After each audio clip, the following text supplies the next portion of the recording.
Next sum है Ruhi travels 300 kilometre to her home partly by train and partly by bus. 300 kilometre distance travel किया है रूही ने, partly by bus and partly by train. Okay, she takes 4 hours if she travels 60 kilometre by train and the remaining by बस।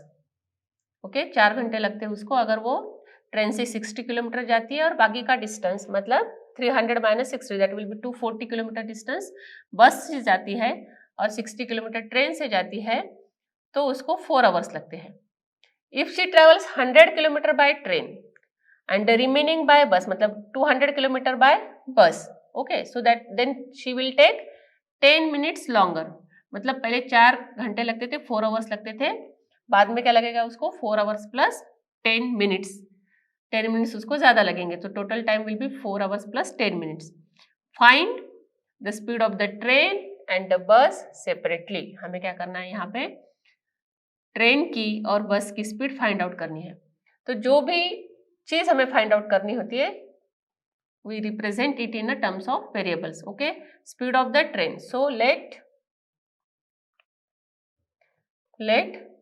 speed of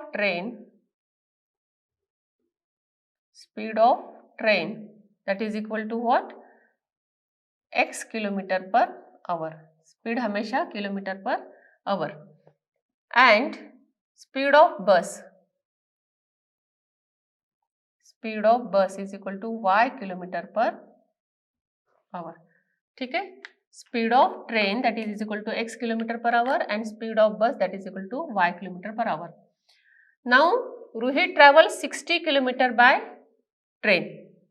okay, therefore time taken by Ruhi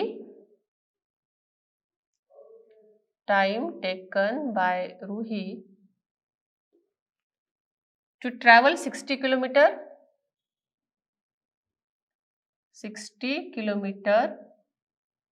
by train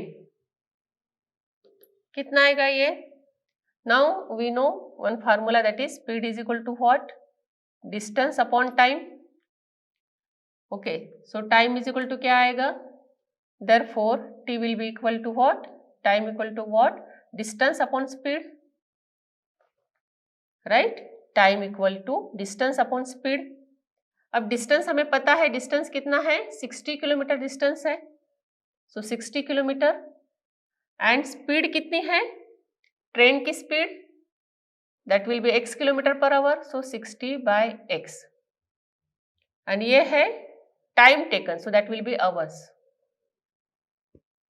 okay, time taken by Ruhi to travel 60 kilometre by train कितना आएगा वो, 60 kilometre that is the distance. हमें पता है t is equal to distance upon speed. 60 kilometre distance है और speed है train का that is x kilometre per hour, so that will be 60 by x kilometre per hour. And time taken by Ruhi to travel 60 kilometre by bus, so time taken to travel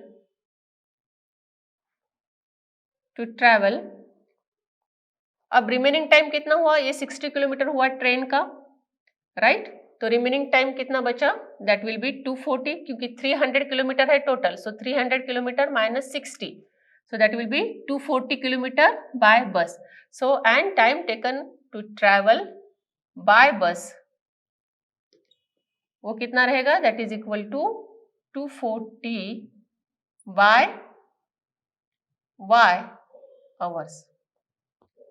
ठीक है, to travel 60 kilometre by train time लगेगा 60 by x hours and time taken to travel by bus that will be 240 by y hours, right? ये हुआ first case के लिए। ठीक है, तो हमारी इक्वेशन क्या बनेगा यहाँ पे फर्स्ट केस में, ये टोटल टाइम लग रहा है हमें that will be equal to 4 hours, she takes 4 hours, right? So this time मतलब जो डिस्टेंस ट्रेन ट्रैवल कर रही है और जो डिस्टेंस बस ट्रैवल कर रही है ये दोनों का टाइम मिला के टोटल टाइम जो लग रहा है हमें that will be 4 hours. Okay, so this plus this. So case 1 from given example. Okay, so from given example case 1 क्या रहेगी हमारी 60 by x plus 240 by y that is equal to 4 hours. Okay, ये हुआ हमारा equation 1. ये हुआ हमारा equation 1 या तो केस 1. नाउ सेकेंड केस में क्या आएगा? सिमिलरली फॉर सेकेंड केस क्या आएगा? सेकेंड केस में क्या हो रहा है? If she travels 100 kilometre by train, 100 kilometre by train and the remaining by bus. तो 100 kilometre by train, right? So that will be 100 by x plus remaining मतलब कितना आया डिस्टेंस? 200. 100 ऑलरेडी गया, so 300 minus 100 that is equal to 200. 200 upon y, right? That is equal to, और time कितना लग रहा है उसको? She takes 10 minutes longer. That means पहले 4 hours लगते थे, अब उसको 10 minutes ज़्यादा लगेंगे. So that will be 4 plus 10 minutes है. 10 मिनट्स मतलब 1/6 hours. ओके, 60 मिनट का 1 hour हुआ, सो 10 मिनट्स मतलब 1/6 hours. तो ये मिला हमें इक्वेशन 2. ओके, सेकेंड केस में हमने सेम लिया, time taken by Ruhi to travel 100 kilometre, so that will be equal to 100 by x and that will be equal to 200 by y. तो हमने ये डायरेक्टली इक्वेशन सेकेंड केस के लिए लिख दिया. So that will be 100 by x plus 200 by y equal to 4 plus 1/6. Okay, ये हुआ हमारा इक्वेशन 2. सिंप्लीफाई करते हैं दोनों को, राइट? सिंप्लीफाई करने के लिए हमें क्या करना पड़ेगा? यहाँ पे भी 1/x है, यहाँ पे भी 1/x है, यहाँ पे 1/y है, यहाँ पे भी 1/y है. So let 1/x is equal to s and 1/y is equal to t, right? तो पहला इक्वेशन क्या बना हमारा? Therefore 60 s plus 240 t equal to 4. ये हुआ हमारा equation 1. 60s plus 240 t equal to y. Second equation क्या आएगा? 100s plus 200 t equal to, अब ये कितना हुआ? 4 प्लस 1/6. 6 4 जा 24, 24 plus 1 25, 25/6. So that is equal to 25/6. Okay, तो ये इक्वेशन मिले हमें 3 एंड इक्वेशन 4. अब हमें इसको सॉल्व करना है. किसी का भी कोएफिशिएंट सेम नहीं है, तो हम क्या करेंगे? कोई भी टर्म सेम नहीं है, एलिमिनेट करने के लिए तो हम क्या करेंगे? इक्वेशन 3 को 100 से मल्टीप्लाई करेंगे और इक्वेशन 4 को 60 से मल्टीप्लाई करेंगे. तो क्या मिलेगा? इक्वेशन 3 को अगर हम 100 से मल्टीप्लाई करते हैं तो यहाँ पे क्या मिलेगा हमें? देयरफॉर, यहाँ पे लिखती हूँ मैं, therefore 60 into 100 that will be 6000 s plus 240 into 100. 240 into 100 कितना हो जाएगा? 24000 t. That is equal to what? 100 into 4. 100 से हम मल्टीप्लाई करें सारे इक्वेशंस को, तो 100 into 4, so that will be 400. Okay, ये हुआ हमारा इक्वेशन 3 into 100. इक्वेशन 3 into 100 से मल्टीप्लाई किया. सेकेंड में हमें क्या करेंगे? 60 से मल्टीप्लाई करेंगे इक्वेशन 4 को. इसको हमने किया 100 से मल्टीप्लाई, इसको हम करेंगे 60 से मल्टीप्लाई. सो मिलेगा इक्वेशन हमें 60 into 100, so that will be 6000 s. 60 into 200 plus that will be 6 2 12, so that will be 12,000 t. And now 60 into 25 by 6. 60 into 25 by 6 क्या मिलेगा? 60 से मल्टीप्लाई करेंगे तो 6 10 जा 60, right? So 25 into 10, so that will be 250. Okay हमने क्या किया यहाँ पे 25/6 इंटू 60 कर दिया, तो 6 10 जा 60 हो गया, 10 into 25 that will B 250। Okay इसको सॉल्व करेंगे तो सब्ट्रैक्ट करेंगे तो ये क्या हो जाएगा, ये माइनस ये माइनस ये minus, this will get cancel, 24,000 minus 12,000 so that will be 12,000 equal to 400 minus 250, तो क्या मिलेगा 0, 10 minus 5 5, carry 1 3, so that will be 150. Okay so ये था 12,000 t, 12,000 t that is equal to 150. तो t equal to क्या आया, therefore t equal to 150 divided by 12,000. Okay so 0 0 cancel हो गया, right so t is equal to आया 1/15 8 जा 120 1/80, t is equal to मिल रहा है हमें 1/80, राइट। तो s is equal to s की वैल्यू फाइंड आउट करनी है तो हमें इक्वेशन में डालना पड़ेगा, तो सिंपली सेकंड इक्वेशन में अगर हम डालते हैं या तो फर्स्ट इक्वेशन में, सो क्या मिलेगा 60s plus 240t, putting in equation 3, put this value in equation 3, so put in third, putting in equation 3, तो क्या मिलेगा 60s plus 240 into t into 1/80, so that is equal to 0 0 cancel, 8 3s are 24, so that is nothing but equal to what, 4, तो यहाँ पे मिला हमें 60s plus 3 equal to t की value हमने पुटअप कर दी थी 1/80 पुटअप किया तो यहाँ पे आया 3 इक्वल टू 4, राइट। इसका मतलब क्या हुआ 60s equal to 1, so s is equal to 1/60, s is equal to 1/60।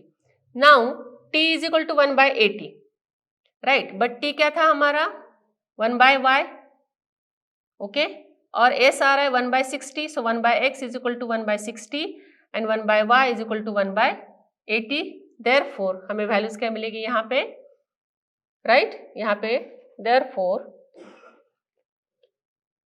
t is equal to 1/80 as t is equal to 1/80, t क्या था हमारा 1/y, therefore y is equal to 80 kilometer per hour, speed of bus that will be kilometer per hour, ये हुई हमारी एक value, and as s equal to 1/60,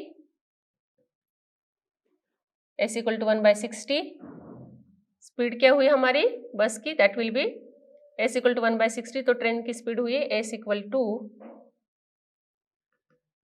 60 kilometre per our,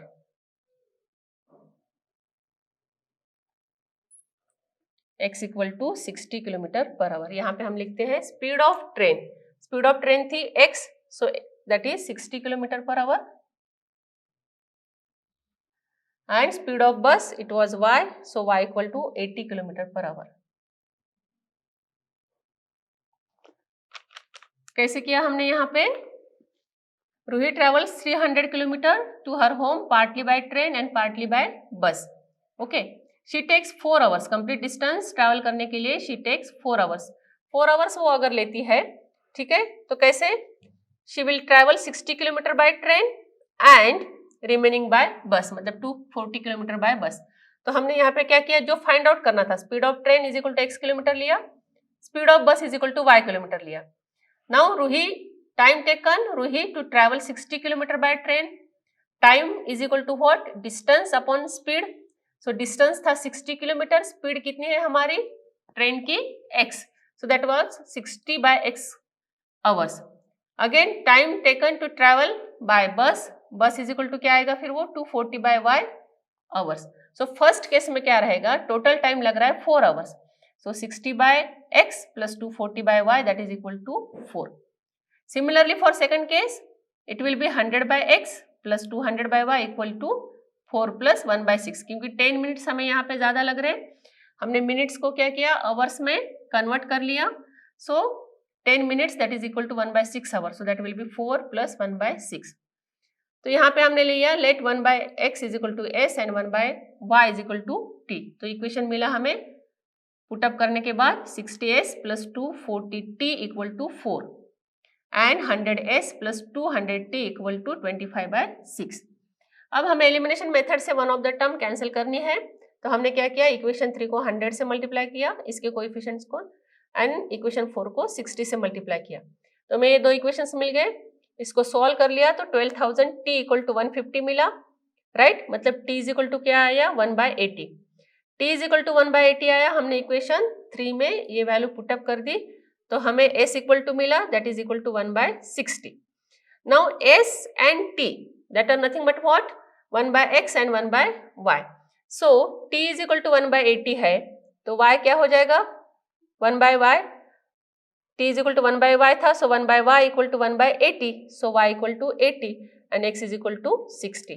तो speed of the train मिली हमें 60 km/h and speed of the bus हमें मिलेगी 80 km/h।